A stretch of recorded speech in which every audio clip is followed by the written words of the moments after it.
My name is Nancy Cass. I'm a professor here in the Bloomberg School, and I'm also core faculty in the Berman Institute of Bioethics. As I hope most of you know, the Berman Institute is a university-wide institute, but the Bloomberg School has a very special place in our history and in our hearts, and we couldn't let the Bloomberg centennial go by without doing our own effort to try to mark the extraordinary event that is the 100th birthday of the Bloomberg School.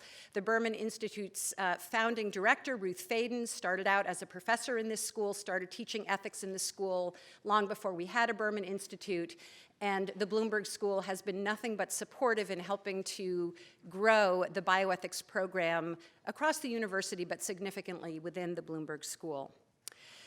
What I would like to do is just tell you what the format of today will be and then introduce the three deans who will be our speakers. And then they will come up and speak one at a time, each for about 10 to 15 minutes. And if that goes according to plan, we will be able to have about 15 minutes for discussion, at which point they will come up to the table. The deans are going to speak in the order in which they served our school. So let me start. Again, I'm going to introduce all three right now. Even though they need no introduction, I'm guessing you may hear a few things you didn't know. First, DA. Dr. Donald or DA Henderson is a Johns Hopkins University Distinguished Service Professor and Dean Emeritus of the Bloomberg School of Public Health. He served as Dean of our school from 1977 until 1990. He is also a resident scholar at the Center for Biosecurity of the University of Pittsburgh Medical Center. After the 9/11 attacks on our country, Dr. Henderson was appointed as the government's first director of the Office of Public Health Emergency Preparedness. He also has served as Deputy Assistant Secretary in the Department of Health and Human Services. He came to Johns Hopkins to serve as our dean in 1977 after directing the World Health Organization's global smallpox eradication campaign from 1966 to 1977. And we may hear a few stories about the ethics issues that emerged there today. Dr. Henderson has been awarded the Presidential Medal of Freedom. He is a member of the Royal College of Physicians of the United Kingdom and is an elected member of the Institute of Medicine. He holds honorary degrees from 17 universities, but probably most importantly received his MPH degree from our school. Dr. Alfred Summer is a Johns Hopkins University Distinguished Service Professor, Professor of Ophthalmology, Epidemiology, and International Health, and Dean Emeritus of the Johns Hopkins Bloomberg School of Public Health, having served as our dean from 1990 until 2005. Dr. Sommer's groundbreaking research on vitamin A has been credited with saving lives of millions of children around the world. The research demonstrated that a 4-cent per day dose of vitamin A not only prevented and cured eye disease, but further reduced childhood deaths by 34%. This research earned Dr. Sommer numerous awards, including the Albert Lasker Award for Clinical Medical Research, the Spirit of Helen Keller Award, and the Charles A. Dana Award for Pioneering Achievements in Health. Dr. Sommer is an elected member of the National Academy of Science and Institute of Medicine, and Dr. Sommer also an alum of our school, having received his MHS degree here. And then Dr. Michael Clagg, I hope everyone knows, is the dean of our school. He is also professor of medicine, epidemiology, and health policy, and has served as our dean since 2005. Dr. Clagg's own research is in epidemiology and prevention of cardiovascular and kidney disease. He previously served in the U.S. Public Health Service before coming to Johns Hopkins, where he completed his MPH degree. So we have a panel not only of deans, but of alumni. Dr. Clagg served previously as vice dean in the Johns Hopkins School of Medicine, where, of particular relevance to those of us in the Berman Institute, he was responsible for oversight of research involving human participants. He undertook a widely praised complete restructuring of the School of Medicine's policies and procedures governing research, including human beings. Dr. Clagg is a fellow of the American College of Physicians and previously was editor of the Johns Hopkins Family Health book. I also need to say personally that Dr. Henderson was dean when I was a graduate student here and got my degree. Dr. Sommer was dean when I was hired on the faculty, and Mike is my current dean. So I have personal affection and gratitude for all three of them. So let's start by having Dr. Henderson come up. Thank you so much.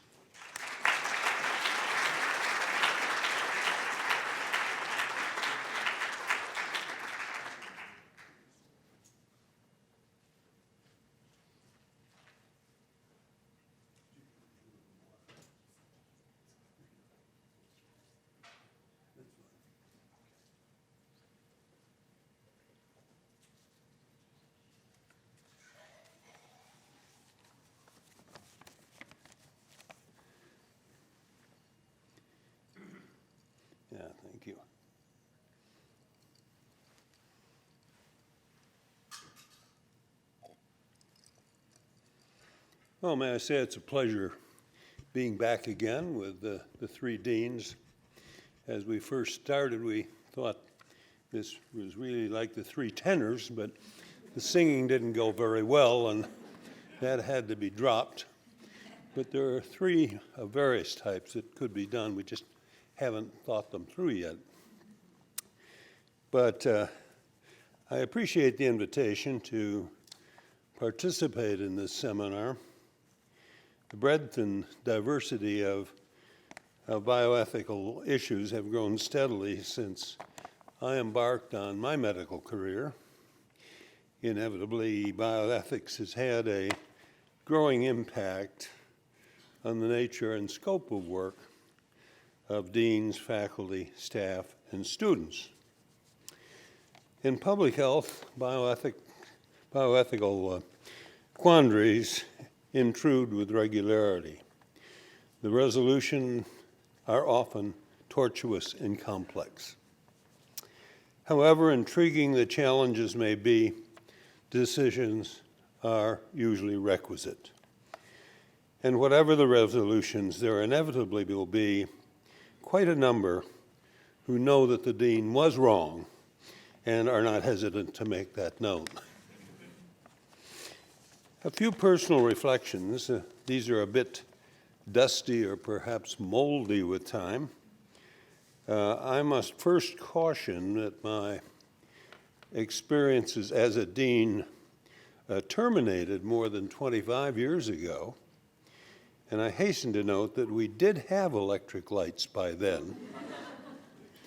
But for perspective, I must point out that my service as dean preceded the tenure of one Summer, two Bushes, one Clinton, a Clegg, and an Obama. A great deal of water has gone over the dam in that time. For the first meeting of the three deans, we were cautioned strictly to take not more than 10 to 15 minutes to first review one's past personal experiences in public health and to offer gratuitous advice which might provoke response from the audience. Not an insignificant challenge given just 15 minutes. However, the time constraint forces a serious effort at oratorical brevity. And this is not an attribute, as you know, which is unfamiliar to deans. And thus, as I learned long ago, there was no way to keep me in check other than a written script. So tonight, this afternoon, a written script. Bioethical issues are now more frequently and openly discussed today than once was the case. They span the public health agenda. Some of the most important and controversial relate to incidents that involve human subjects and the preferential assignment of treatments and care and vaccines or whatever. One of the largest and most intricate of vaccine studies commenced in 1954, and certainly one of the most controversial at the time, although largely forgotten. It was just 2 years after Jonas Salk announced the discovery of a polio vaccine. It involved more than 1.8 million children, an array of community studies of a magnitude never before attempted.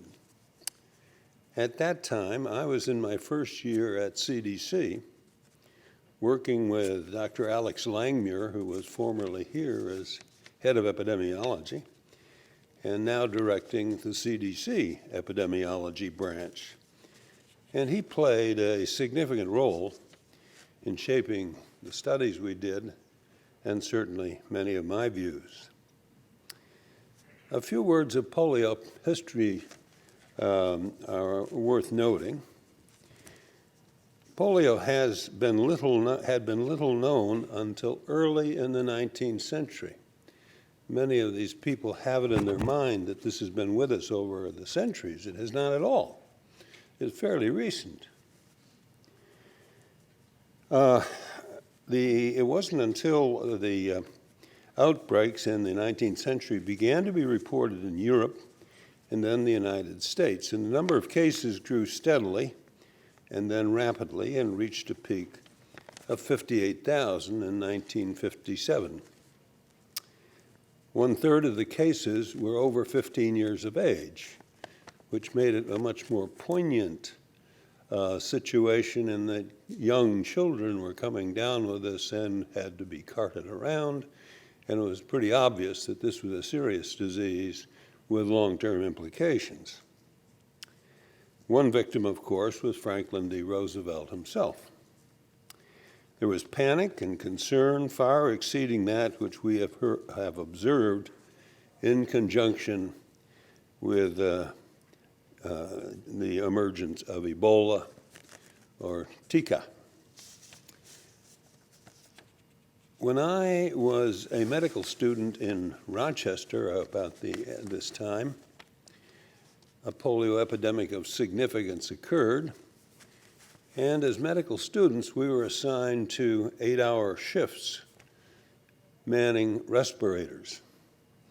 And our main job was really to aspirate pharyngeal secretions which accumulated, which we did with an ordinary rubber tube, no filter or other blockage.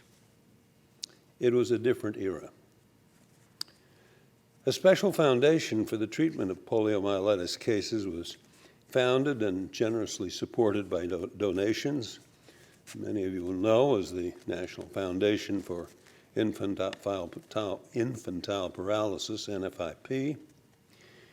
The foundation was unique among the different foundations in that it supported the development of special research laboratories, and one of them was here at Hopkins with David Bodian and Isabel Morgan being the distinguished virologists. In 1952, it was clear, however, that the live oral vaccine was not yet ready for safety testing. That was the Sabin vaccine. Meanwhile, Jonas Salk, working at Pittsburgh, focused on an inactivated vaccine, a highly virulent strain of each of the three polio viruses, were to be injected after they were inactivated. So they're grown up and they were inactivated, and it's a killed vaccine as we refer to it. The tests in monkeys indicated that the inactivated vaccine was safe, but no one was entirely sure that monkeys would respond as humans. So there was a great uncertainty as to what to do. And there was a tremendous debate. The really serious problem was how to determine if these vaccines were both safe and effective in humans. The 1947 Nuremberg Code prescribed tests in humans unless there was informed consent. And here we were dealing with very young children, and informed consent was clearly out of consideration. Could there be adults that could give informed consent? There was a tremendous argument about this and trying to decide what to do, how to test the oral vaccine strains. Meanwhile, much to everyone's surprise, a virologist appeared on the scene who was not so well known for the work he was doing. His name was Hilary Koprowski, certainly a very well-known virologist. But he was working at Lederle Laboratories, and he announced in 1951 that he had developed a live vaccine like the vaccine developed by Sabin. It was a type 2 vaccine derived, it was different, of course. And he also announced that he'd given it to 20 children, and it was safe and there was no difficulty.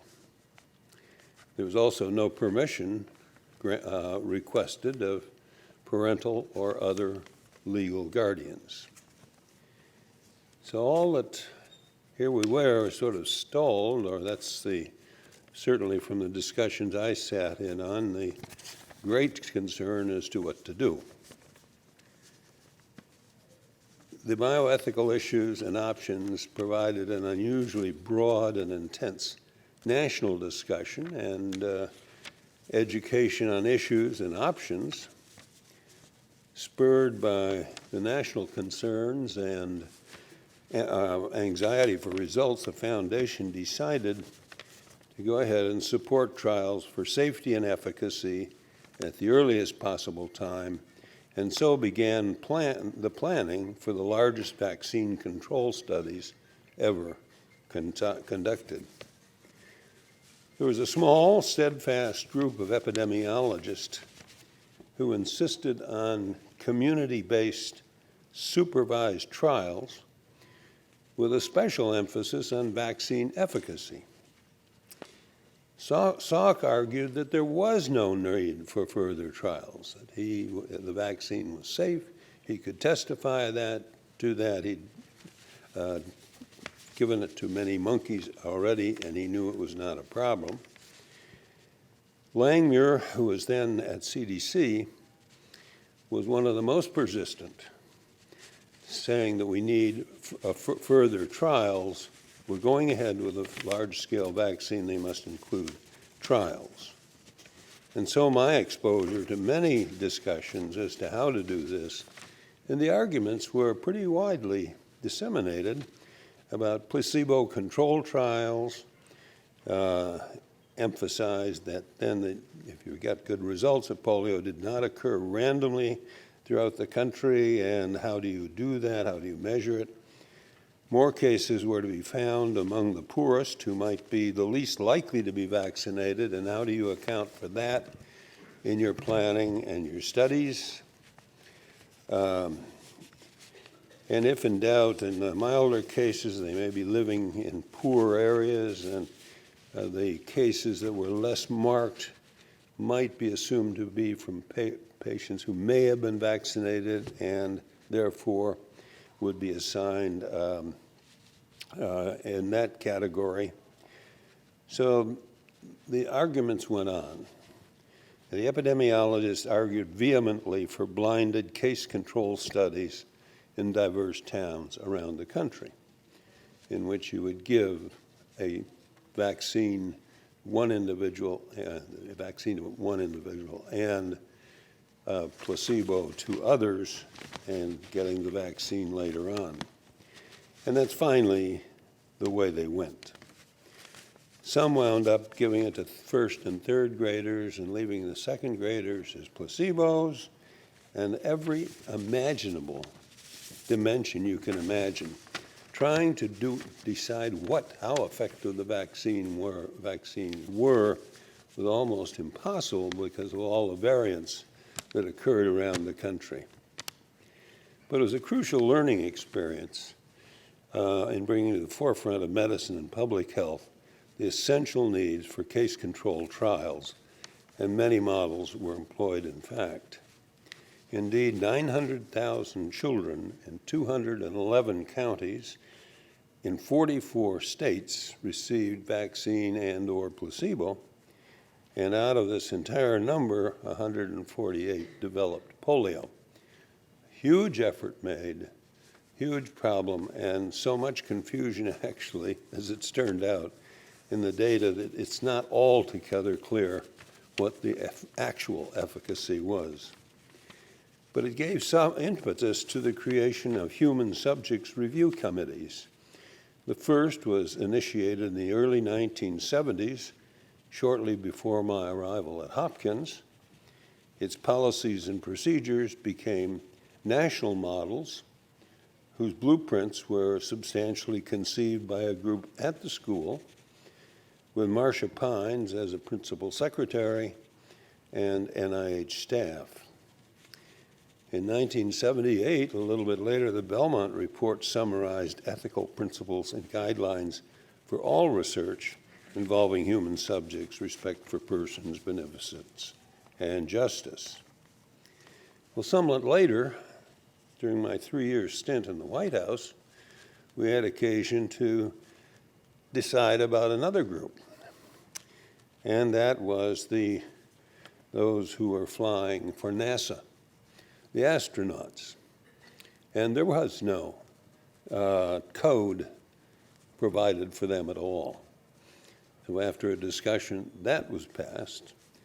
And finally, when we went to looking at overall the departments, we had one department left in which the code and bringing in the Belmont principles had not been adapted, and that was for education of all places.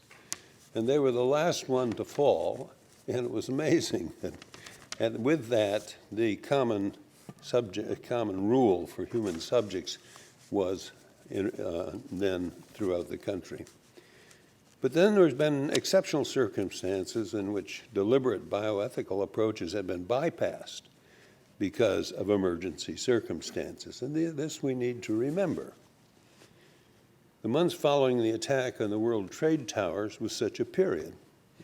As you will remember, we had the surprise attack, and subsequent to that, and that was September 11th. At that time, I was director of a new center we had here at Hopkins for civilian biodefense studies. But on the Sunday afternoon, right after the attack, I was called and said from the secretary to meet at 7 o'clock. And I said, like, this is Sunday, you want Monday, Tuesday, I went, what, 7 o'clock? 7 o'clock tonight. So I went down to the White House, or to the secretary's office. There were 7 of us sitting around, and what we heard was that there was, with fair certainty, there was going to be a second attack, and intercepts said it was likely to be smallpox. In fact, at that time, little had been done in emergency planning. And so my next 5 years were back in Washington looking at the question of what to do about protection against biological weapons.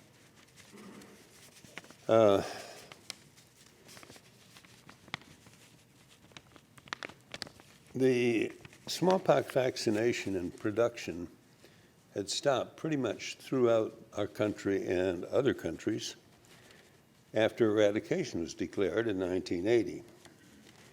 It was known that we had 18 million doses of smallpox in storage in after the event had occurred, but as we called CDC on the day following our first meeting, we learned that all the diluent had gone bad and could not be recovered, and we really were sitting with probably 10,000, maybe 15,000 doses of smallpox vaccine.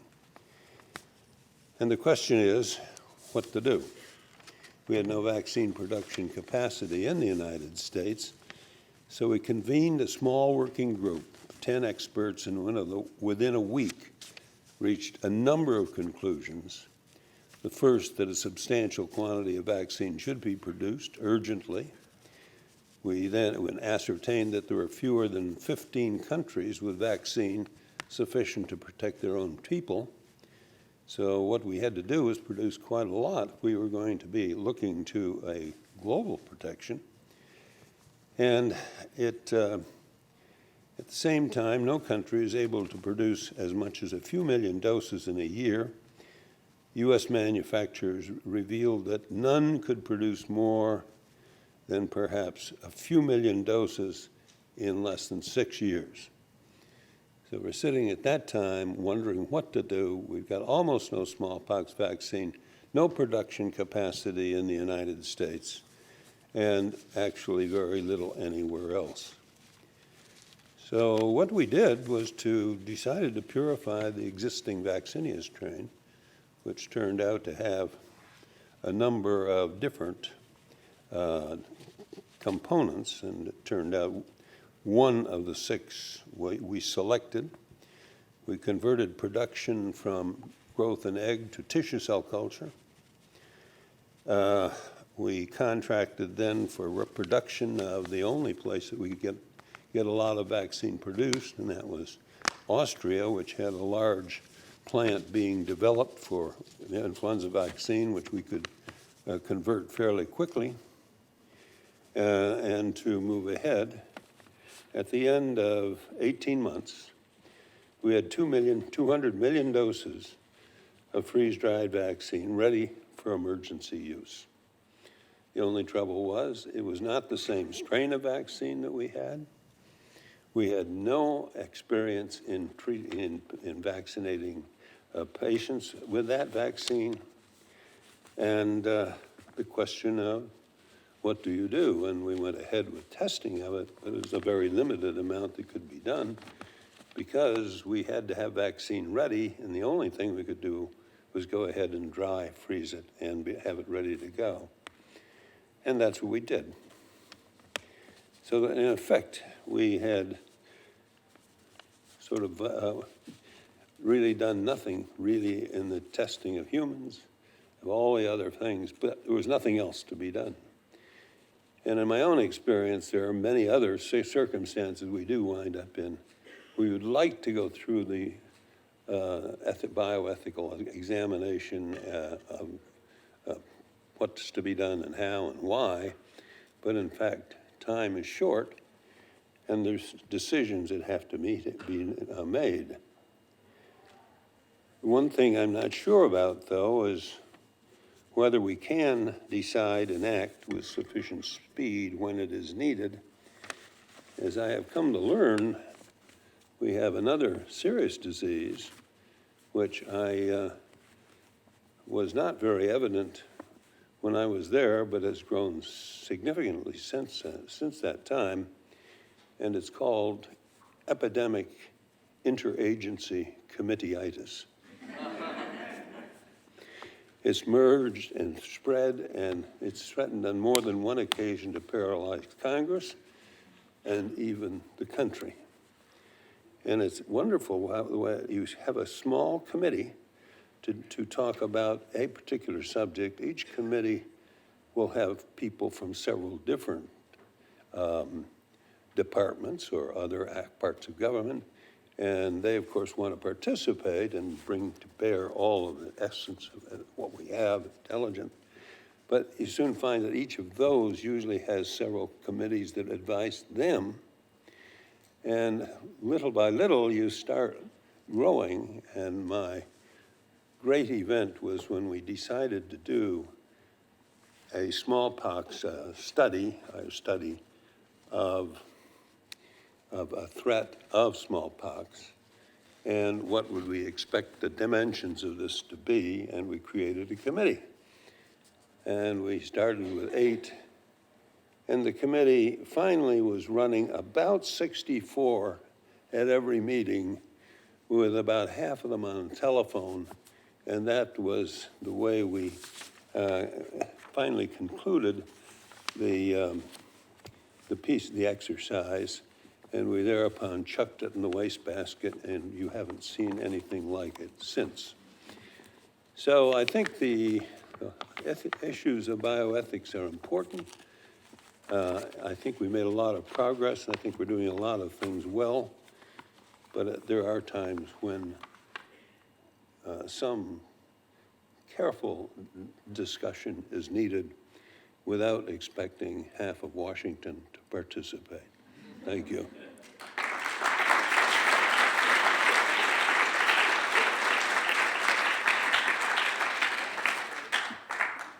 Thank you, DA. Al.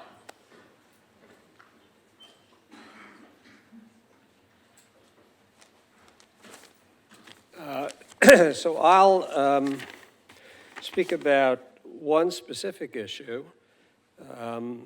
that I found increasingly interesting and not yet an answer for. And since to keep it to something that you've all heard me talk about previously, it'll have to do with the vitamin A childhood mortality. So for those of you who don't know the story, in a nutshell, we carried out an observational study that was originally intended to identify what were the factors that made children more likely to be vitamin A deficient, mildly deficient. And in that observational study, discovered quite by accident that children with mild deficiency were dying at much higher rates than children who were not deficient. So that led us to carry out a randomized controlled trial with informed consent.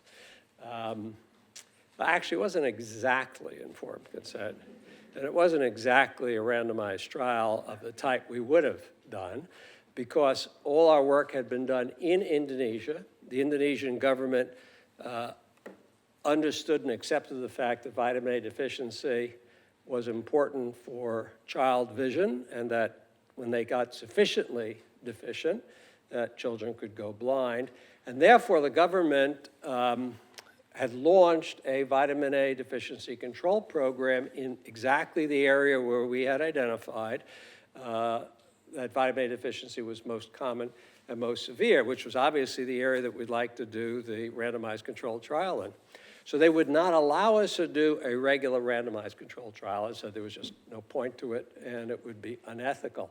So I said, well, how is the program being done? I said, well, we've got 800 villages that we want to cover, and it's going to take us 5 years to roll out the program so that it will be able to encompass, we'll be able to train the teams for each of the villages and be able to enroll all the villages one after the other.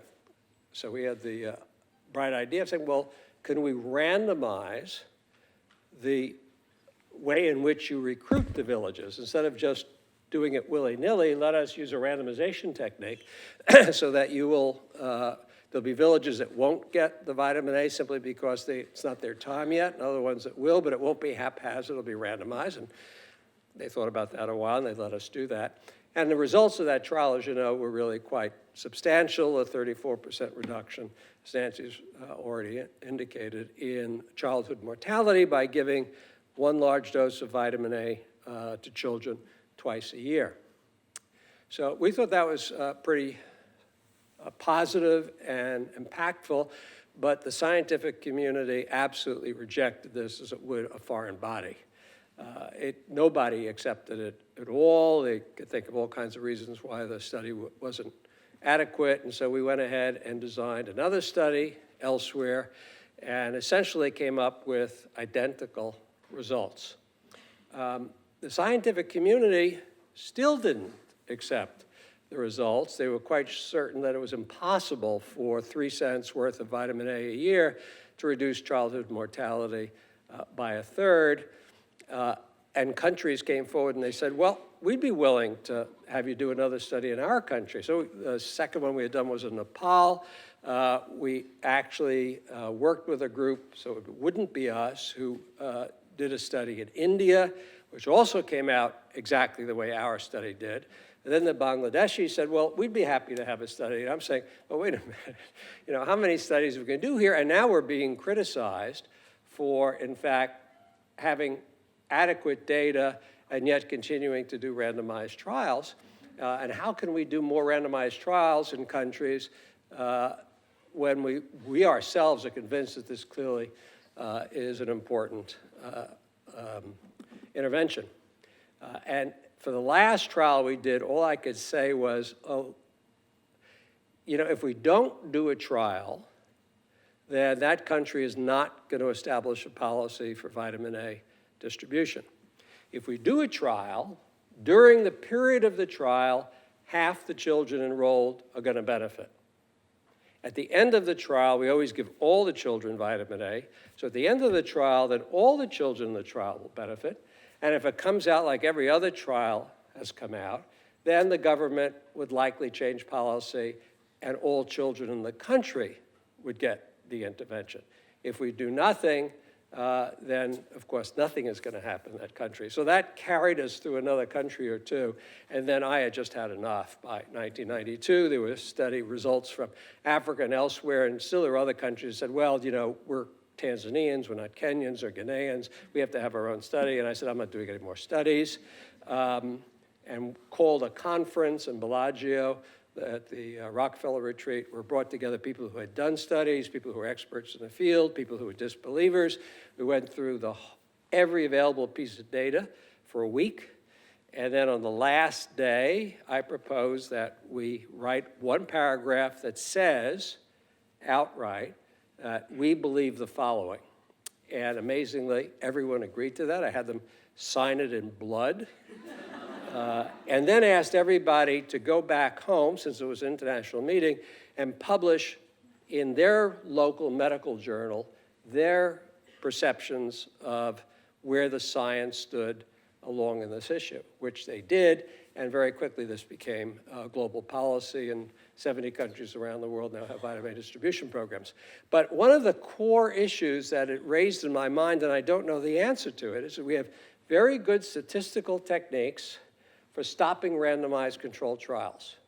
As soon as you hit a certain level of statistical significance, the chance of this being a random event is low, we stop a trial.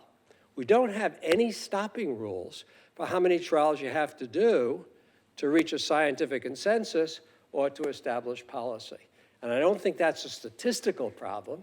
I think that's a problem that bioethics, perhaps, is the place and the home to take this on.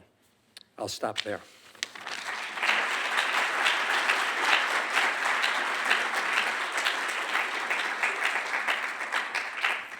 Thank you, and thank you, Nancy, for inviting us. It's always a pleasure to be here with you, but especially to be with Al and DA makes it special. So, when Nancy emailed me to invite me to do this, there were several things that I thought would be interesting to talk about. But she asked me to speak about an issue that happened in the School of Medicine some years ago. So because of that, I'm going to show you some slides, and I especially want you to see this slide because this is Ellen Roche. This is a young woman who was 24 years old who died on June 2nd, 2001, and she was a normal volunteer in a short-term research study. She was enrolled in the study to understand how lung mechanics work and what's the mechanism of hyperresponsiveness in people with asthma. So she was a normal volunteer, and she was given inhaled hexamethonium. And a few days later, she started to cough and then became progressively more ill and died of acute respiratory distress syndrome in the ICU at Bayview, cared for by physicians who knew who she was. She worked at Bayview, and people in the IRB who approved the proposal knew who she was. And there's been a lot written about this, but I just want to, Nancy asked me to talk about culture change. So here's just a little chronology. So she died June 2nd, 2001, and then the School of Medicine reported it to the federal agency that oversees human research protection. And they raised several concerns about the adequacy of literature review, changes in protocol without IRB consent, failure to discuss the full protocol at a convened meeting, a full meeting of the IRB. And then because of that, they suspended the School of Medicine's ability to oversee research, something called the multiple project assurance, was suspended. And that was on a Friday, and over that weekend, a variety of people in the School of Medicine, the provost of the university, the general counsel of Johns Hopkins Medicine, the dean for research, a number of faculty, worked basically all weekend to prepare a 20-plus page report that was responsive to OHRP's concerns, and then we were reinstated Monday, so 3 days later. And that corrective action plan stipulated that there would be a re-review of all IRB protocols before data collection could continue. So at that time, I think there were 1,400 IRB protocols, and it stipulated a lot of things that basically said, you know, to oversee how we would do research. So it was essentially that. Right. So we had 50,000 people in clinical studies, and we were told to stop. And one of the tensions early on, besides, there was a very angry response initially by the School of Medicine to the decision by OHRP.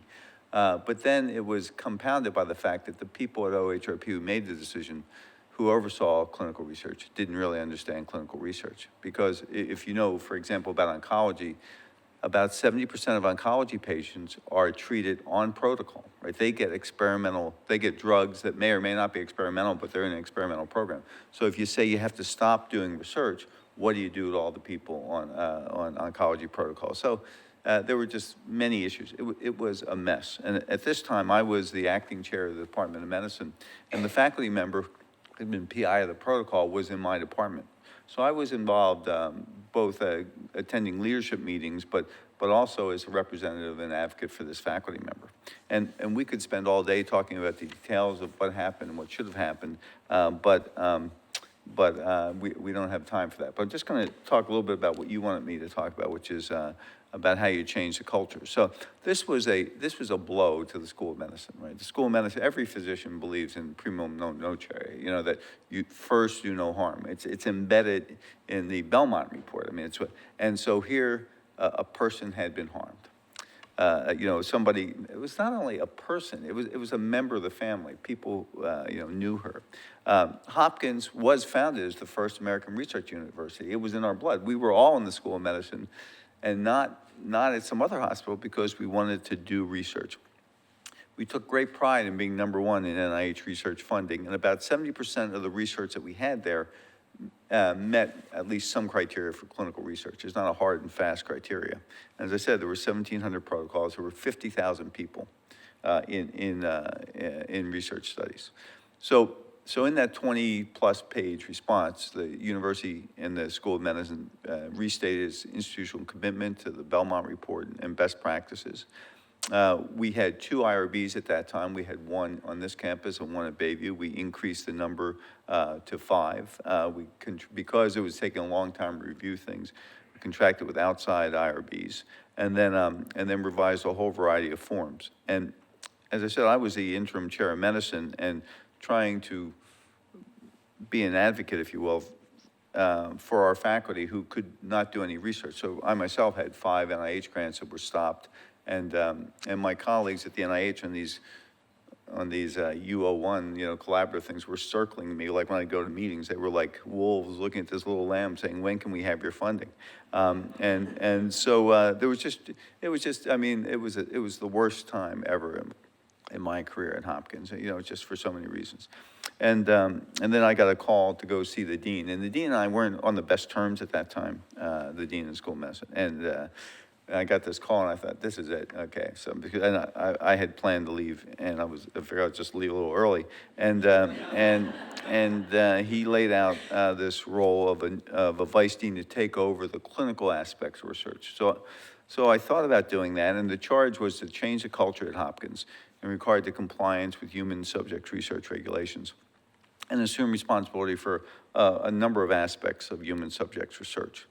So I went around and I sought out the advice of others. The first person I saw was Marty Abelhoff, who I know Al and DA know, who was the chair of oncology, just a wonderful guy, and got his impression. But I went, and here's what I heard from some people say, why you? Why did they pick you? Why are they asking you to do this? And I said, I don't know, but they have. And then, but what they really meant is, why not me? Why didn't they pick me? And it was obvious to me why it wasn't them. But and then, oh, this is a short-term thing. You're just going to do this until you decide what you're really going to do with your life. And then, but everywhere, especially the people who worked in human subject protection, every D word you could think of, you know, depressed, dispirited, dismayed. That was the IRB staff. And the office was in disarray. So they had gone from this 4-person staff, and in a period of a couple months had gone up to 28 people. And they were trying to be responsive to OHRP, but the office was really in disarray. We couldn't find things. The IRB chairs were angry. They were angry because, one, they felt guilty, and you know, the ones who had been there felt, you know, very defensive. Other ones felt like they weren't being allowed to do the work that they needed to do. It was a bad time. And I can remember meeting with an IRB member about 2 years after Ellen died, and I was talking to him about it, and he started to scratch his finger. You know, as we talked about what happened, and more, by the end of the meeting, his finger was bleeding. I mean, you just can't imagine what a difficult time this was. And the faculty wanted to make things better, right? Everybody wanted to make things better. But they were getting increasingly distressed because, like me, they saw their careers being flushed down the tube for something that they felt, you know, that wouldn't have happened to them. Although I think what's clear from the review from when OHRP came and from my experiences, they were right. There was a systematic problem with human subject research, and they felt the best way to fix it was to was to hit us with that stop sign. But everybody, as I said, wanted to help and make things better.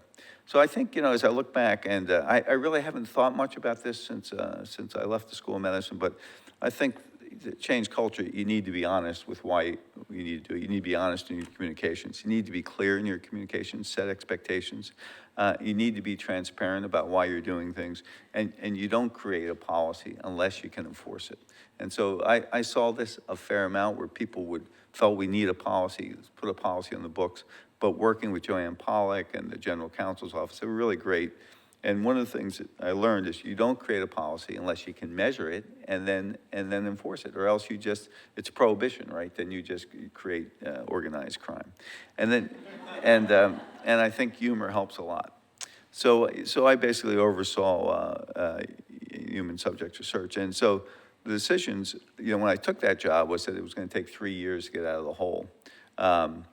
That I wouldn't fire anyone in the first 6 months because, as you can imagine, there were faculty who were calling for heads, and everybody's calling for heads, especially people who had been charged with running the IRB, who were sort of trapped in this horrible system where they couldn't get resources. They're trying to do the best. It was terrible.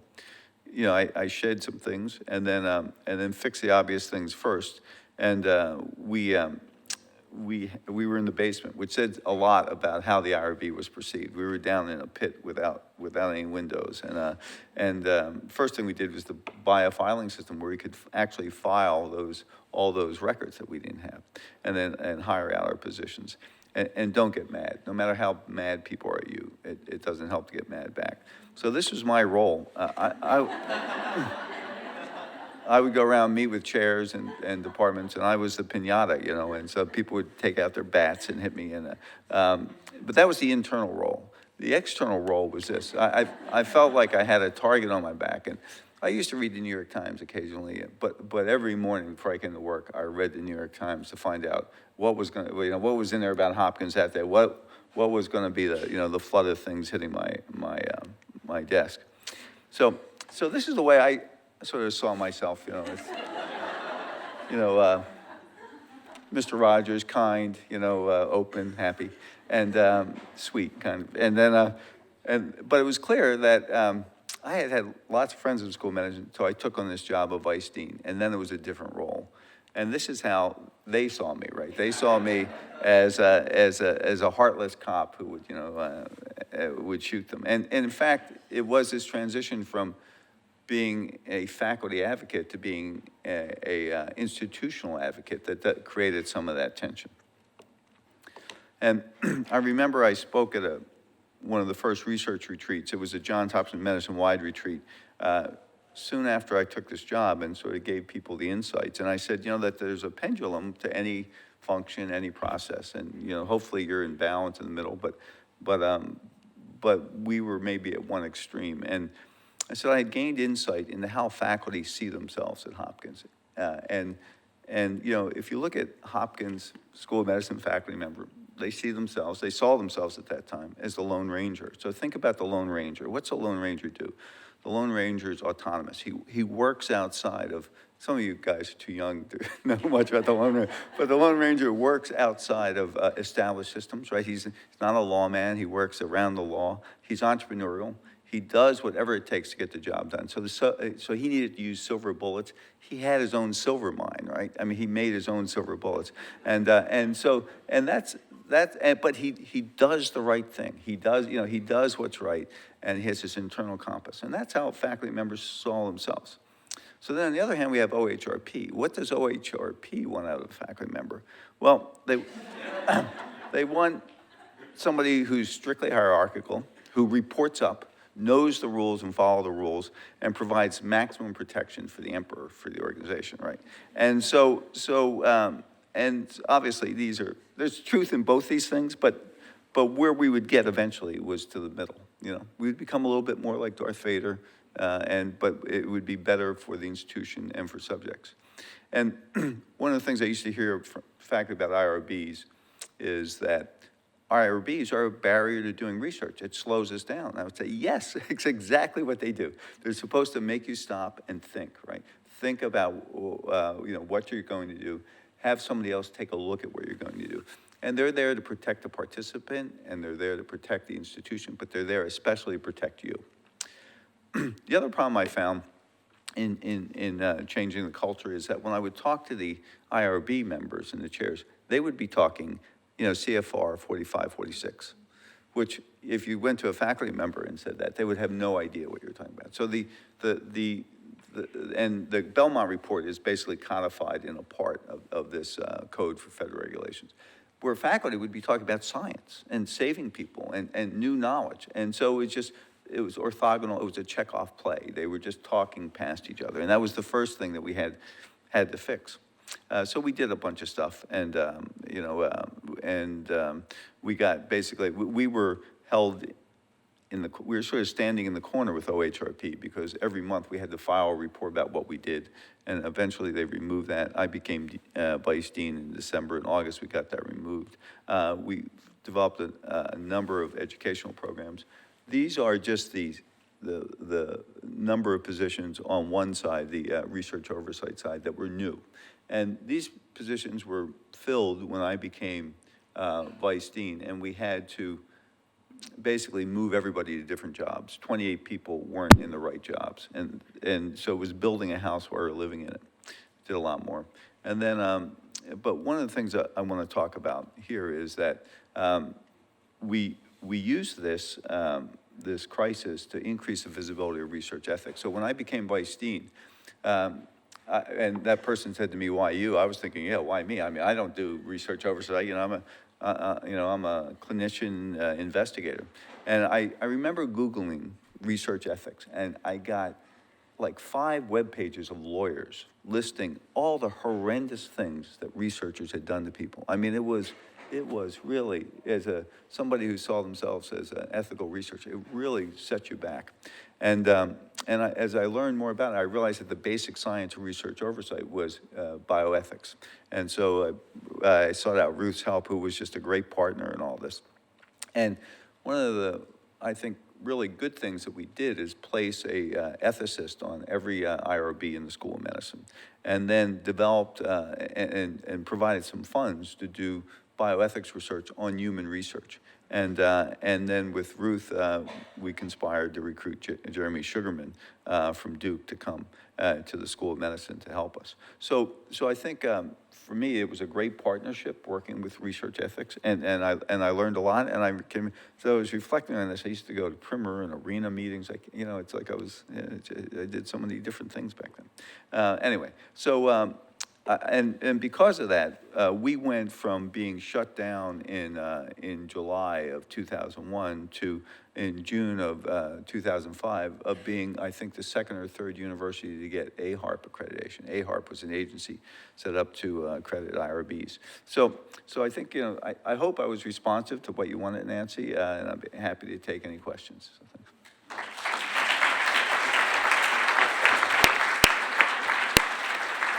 Totally great. So if I could invite the 3 of you to come sit at the table, and we have about 15 minutes or so for questions. If people would be willing to come to the microphones on either side, this is being recorded, and that will help with that.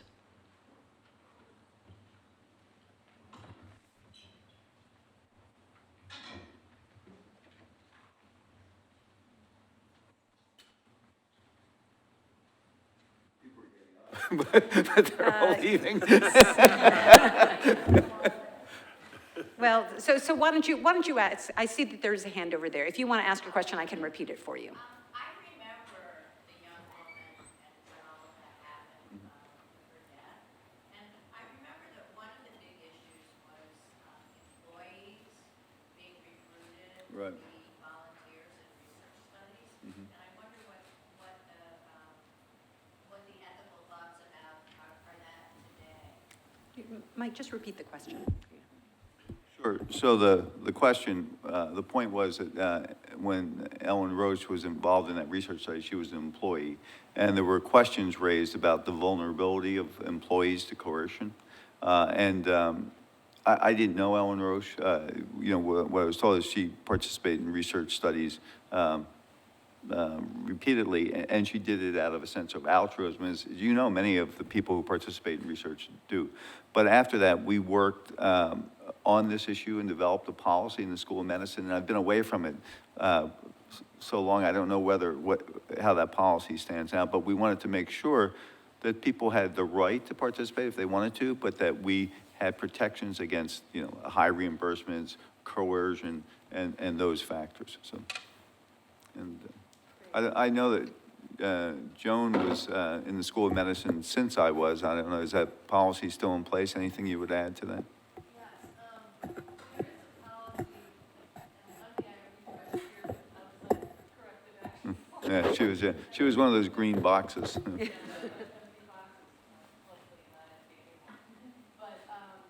is a policy that applies to the entire university about employees and students, because the idea is that your student, your professor or your employer shouldn't be able to come up to you and say, hey, I need one more. What are you doing on Friday? Yeah. Yeah. So that policy has been in place. Yeah, it's especially a problem with students, right? Peter. Thank you for the discussion. I think you illustrated a lot of important points, but there is a downside to new standards, and it creates a disincentive to get involved in clinical research. Yeah. So the Ellen Roche tragedy occurred in June of 2001, at the point where Landon King and our group had just completed a study of aquaporin null individuals by thirsting them, showing they couldn't concentrate their urine. It was accepted in the New England Journal. We were ready for that with a press conference and slammed on the brakes. Imagine that it would come out in the Baltimore Sun. Yeah. Hopkins subject dies, other subjects thirsted. Yeah. And frankly, I've never pursued any clinical research since then as a direct PI, as a participant, yes. I think there's a downside there. I wonder what your comments are.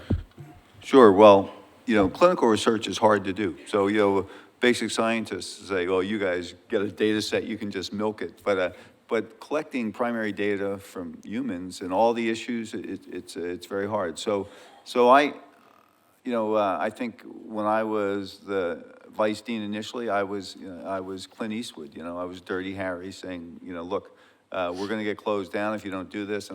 But I recognized that I had a dual responsibility to increase the efficiency of clinical research and to make it to facilitate clinical research, and because I think research is a good thing.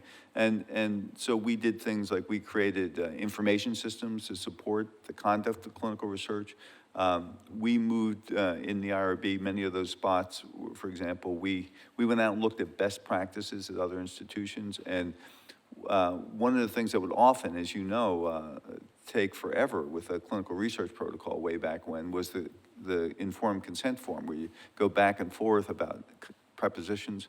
So we hired consent specialists who were experts in understanding the principles of informed consent and would work with the PI to write the informed consent document before it went to the IRB. So we went from a turnaround time of 6-8 months, almost a year, to 1 month. And we did it by those kinds of things. So yes, so it is hard. It should be hard, but we want to make it as efficient as it can be.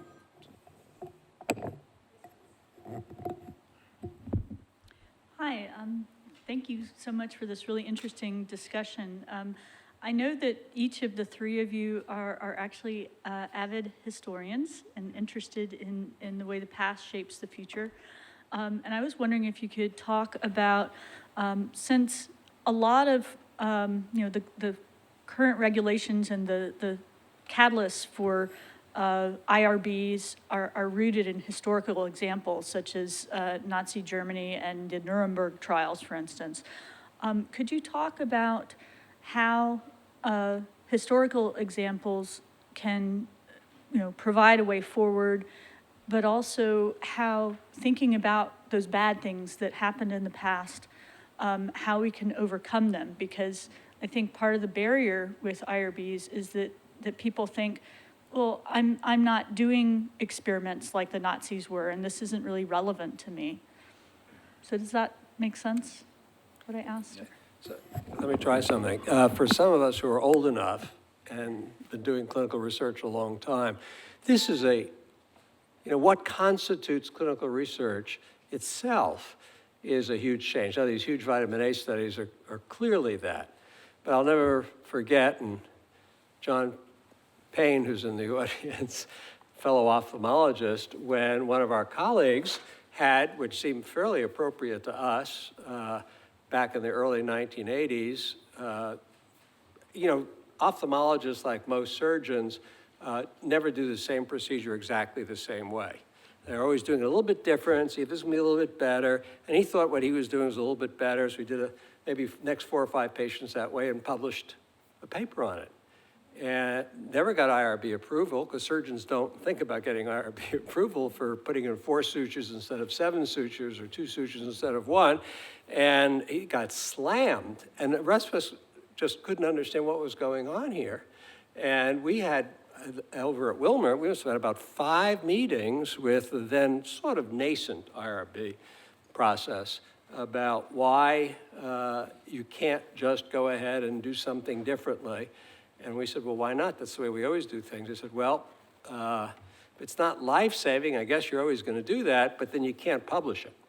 And that's what I've always carried. When I was dean and we had a couple of issues that came up, I always carried with me, if everyone said, why do I need IRB approval? I said, if you're not going to publish it, you don't need IRB approval. If you're going to publish it, that's called research, and then you need IRB approval. So it's been a huge, somewhat in my lifespan, the whole thing has been just very, very different, as Mike has indicated, and they got really nailed at that end. But it was just, the whole culture had to be changed. Yeah, so that's a really tough issue, the issue of clinical innovation versus research, right? And so, for example, you're in the table, your belly's open, you're gonna lose the kidney because the surgeon cuts the artery, but he's got this gizmo in the lab that he developed and works on monkeys. Can he put it in? Okay, so that happened, and saved the person's kidney. But it was decided it wasn't clinical innovation, it was a research. So this is a moving target, right? It's like there's no hard and fast line sometimes between what some people would see as just usual clinical care versus.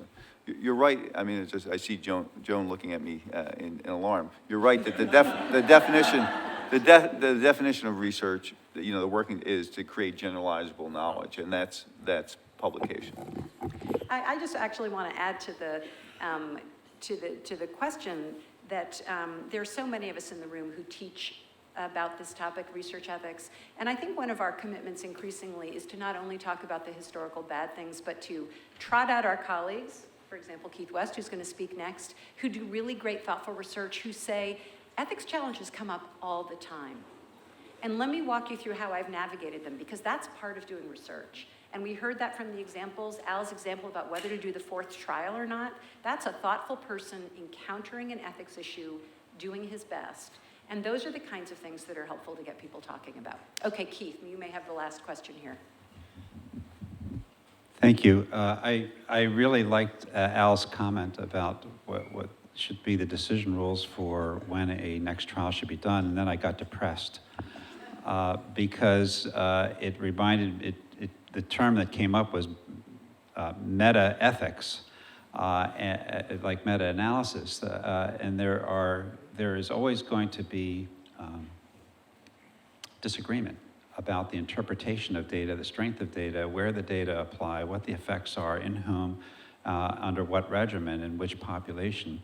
Although, given that, it would be really interesting to have a broader dialogue about what constitutes sufficient public health evidence, at least for regions of the world, since public health acts in communities, and therefore regions count, where evidence is perhaps divisive, but also strong in certain areas of the world. And I think WHO should be playing a really major role in this, that it does not, in terms of deciding when evidence is sufficient. And I think that's going to require bioethicists to participate in that process for at least issuing guidance. I don't think we'll ever be able to say, don't do more trials, because there's always going to be a funder out there willing to do a trial, and investigators willing. But it really would be a very interesting discussion to have at WHO about that interface of evidence to policy and guidance that can be issued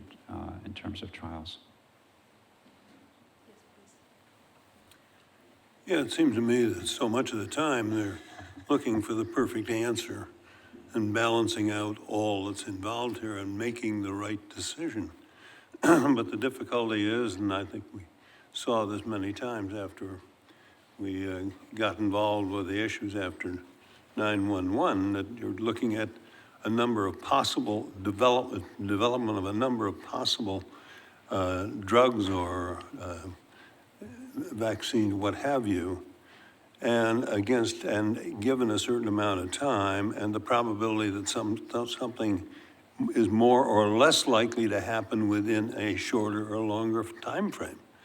So you're working on both sides with unknowns.